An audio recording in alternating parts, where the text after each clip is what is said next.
ये डॉक्टर निर्मला के यहाँ से बोल रहे हैं? जी, आप कौन? हाँ, मैं सिंगापुर से बोल रही हूँ, श्रुति रॉय। मैं डॉक्टर निर्मला की पुरानी मरीज हूँ और वो मुझे अच्छी तरह पहचानती हैं। उन्होंने मुझे जीवन दान दिया था। और अभी आपने क्यों फोन किया? मैं अगले महीने वापस भोपाल आ रही हूँ। मैं मैडम से मिलना भी चाहती हूँ और मेरी बहन भी प्रेग्नेंट है 3 महीने की। मैं उनको भी कंसल्ट करवाना चाहती हूँ मैडम से। अभी डॉक्टर निर्मला मरीज नहीं देखती हैं, आप किसी और डॉक्टर से कंसल्ट कर लीजिए। अरे ऐसा क्यों? क्यों, वो छुट्टी पे है क्या, या बीमार है, या काम के स्ट्रेस के वजह से डिप्रेशन में है? नहीं, वो हाँ बहुत ज्यादा वो टेंशन में थी और आप अभी दूसरे डॉक्टर को दिखा दीजिए।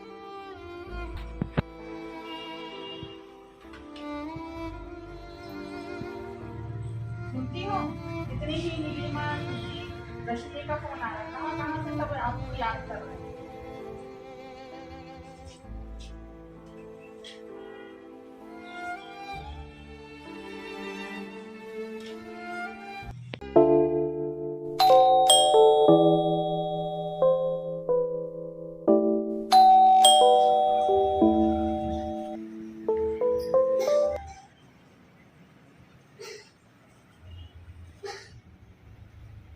अरे आप आज जल्दी आ गए, शाम को कोई ऑपरेशन नहीं था क्या? हाँ माँ, मैं नहीं गया। मैं वकील के पास गया था। आज हमारे मुकदमे का फैसला सुना दिया गया। उनमें से 5 लोगों को 2 साल की सजा हुई है और 2 लोगों को रिहा कर दिया गया। रिहा कर दिया गया? ये कैसा न्याय? उनमें से एक नाबालिग था और दूसरे के खिलाफ पुख्ता सबूत नहीं होने के कारण उसे छोड़ दिया गया। अगर जरूरत पड़ी तो हम फिर से अर्जी दे सकते हैं। छोड़ बहुत हो गया है कोर्ट कचहरी का चक्कर। जिसके लिए खोया है वो वापस तो नहीं मिलेगा ना? 7 लोगों को मिलकर 4-5 लाख का जुर्माना भरना पड़ा। संगठन के वकील ने अच्छा मुकदमा लड़ा। उन्हीं की वजह से यह केस यहाँ तक पहुँच पाया। मैं तो पहले ही हार मान गया था।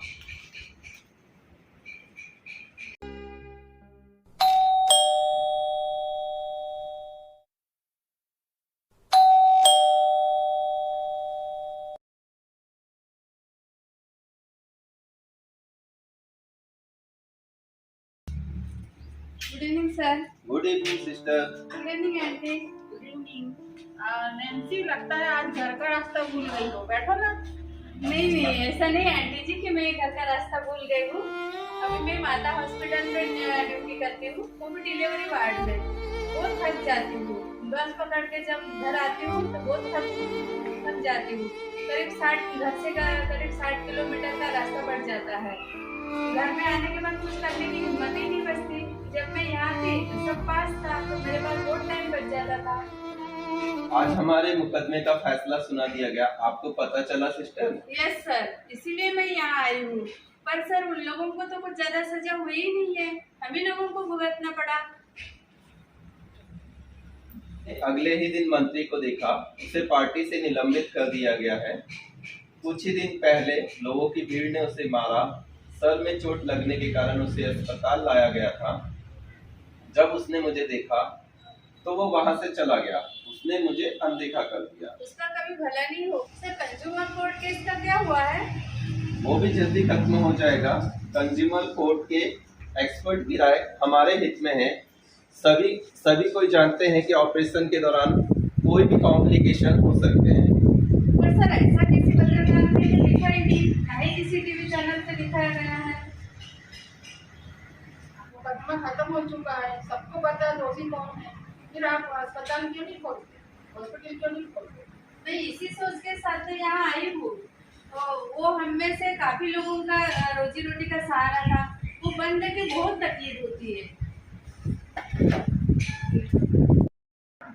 देखते हैं सिस्टर, अभी ही एक रोज शांत हुआ है। सर प्लीज, कृपया आप मेरे बात पर गहराई से ध्यान दीजिए। सभी कर्मचारी एक बंद गली के सामने आके खड़े हुए हैं। बहुत सारे लोगों के ऊपर कर्जा हो चुका है और हम ही पीड़ित नहीं है। सलीम चाचा की होटल बंद हो चुकी है, पूरी मेडिसिन की दुकानें बंद हो चुकी है, ऑटो स्टैंड वीरान हो चुके हैं। अब सब लोगों को समझ में आ चुका है कि हमने क्या खोया है। इससे काफी लोगों को सबक मिल चुका है सर। ऐसी घटना दोबारा नहीं होगी। देखेंगे सिस्टर, हम जरूर देखेंगे। आंटी मैं चलती हूँ। अच्छा नैन्सी, जरूर आना फिर से। हाँ जरूर आऊंगी। अब मेरे बेटी का स्कूल से आने का टाइम हो गया है और मुझे नाइट ड्यूटी के लिए भी जाना है। ठीक है नैन्सी, फिर आना। हाँ आऊंगी, जरूर आऊंगी आंटी जी। नमस्ते मैम। मैडम मैं आगे चाहती हूँ। मेरे बेटे का इंजीनियरिंग में दाखिला हुआ है और वो बहुत अच्छे से पढ़ाई भी कर रहा है। आपको हर समय याद करते रहता है। हम सब आपको बहुत मिस करते हैं ma'am. I miss you ma'am. कल नंदू बिटिया नहीं आई, काफी समय हो गया है। टाइम देखो कितना बजा। आती ही होगी माँ।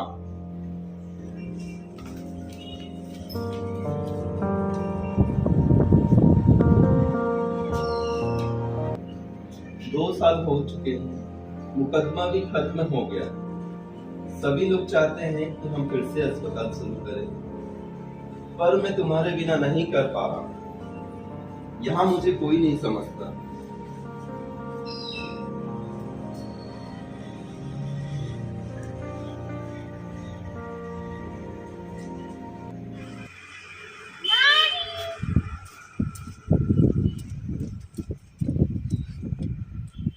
देखो मैं क्या लाई हूँ।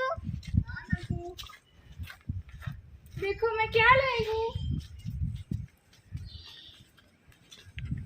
बहुत सुंदर।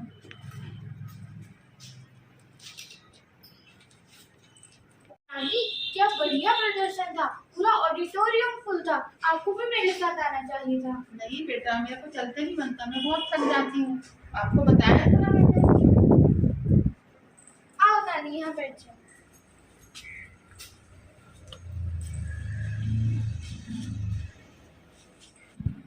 नानी देखो, नंदिनी रविंद्रन स्कूल टॉप और मुझे कितनी अच्छी पार्टी मिली है।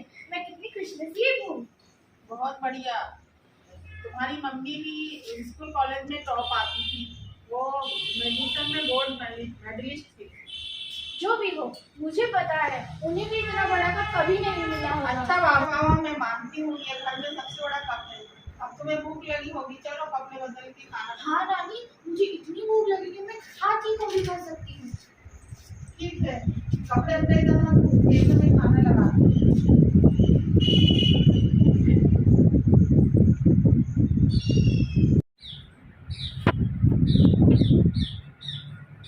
मम्मी देखो, मैं ये आपके लिए लाई हूँ। जब ये मुझे मिल रहा था तब मैं टूट गई थी और मैंने आपको बहुत याद किया। Love you mummy.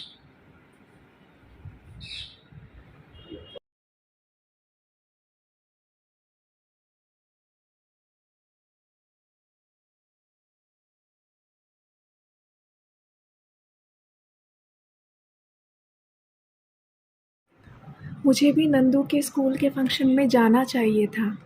मैं उसे ट्रॉफ़ी लेते हुए देखना चाहती थी। मुझे भी पहली पंक्ति में बैठकर उसका अनुमोदन करना चाहिए था।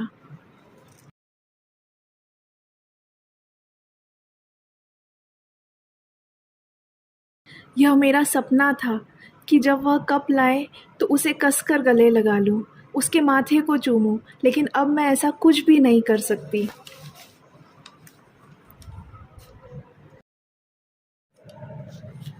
सॉरी नंदू, मुझे माफ़ कर दो।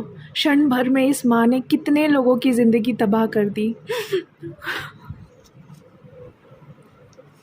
मैं आप लोगों में से ही एक थी। अब मेरी बात सुनो। किसी भी मंत्री, किसी भी भीड़, किसी भी रिपोर्टर को पावर नहीं होता कि वो किसी की जान ले ले। हमारी ज़िंदगी ऐसी नहीं होनी चाहिए। वो कुछ समय के लिए हल्ला कर सकते हैं, जैसे आधी रात में कुत्ते किसी गाड़ी के पीछे भागते हैं। उन पर ध्यान नहीं देना चाहिए। अगर ज़रूरत पड़े तो उनसे दूर रहना चाहिए। अगर आप थक गए हो तो आपको मदद मांगनी चाहिए। बहुत से लोग हैं दुनिया में जो मदद का हाथ बढ़ाने के लिए तैयार है। परिवार, मित्रगण, मजबूत गठबंधन इसीलिए ही है। हमारे पास हमारे मरीजों का सपोर्ट भी है। जब मुझे एहसास हुआ कि इन समस्याओं का समाधान भी हो सकता था, तब तक बहुत देर हो चुकी थी। आज मैं ऐसी जगह हूँ जहाँ से मैं कभी वापस नहीं आ सकती। यहाँ मेरे साथी भी हैं। अनूप, अर्चना शर्मा, रेखा दत्ता, जिन्होंने मेरी ही तरह क्षण भर के गलत निर्णय के कारण अपने आसपास कितने लोगों को रोता छोड़ दिया। भगवान करे इस श्रृंखला में और किसी का नाम न जुड़े। भगवान करे आने वाली पीढ़ी दिमागी तौर पर और मजबूत हो और सही फैसला ले सके। विपरीत परिस्थिति में जब कोई निर्णय लेने की क्षमता खो देता है, तब साहस का प्रकाश उनके अंदर जगमगाकर उनकी आवाज़ को ताकत दे, नहीं कहने के लिए, नहीं, अब और नहीं।